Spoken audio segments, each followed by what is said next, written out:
Today we have the 2022 Mini Hatch. This vehicle has done just over 10,000 miles.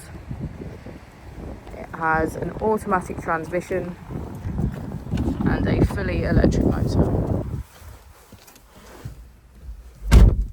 To the left of our steering wheel, we have cruise control as a feature.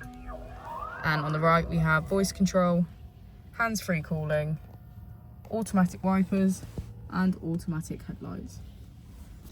We also have our heads-up display.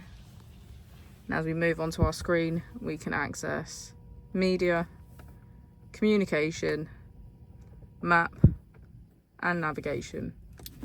If we put the vehicle into reverse, we can see that it comes with a parking camera with front and rear parking sensors. Just below is our dual zone climate control with heated seats on either side.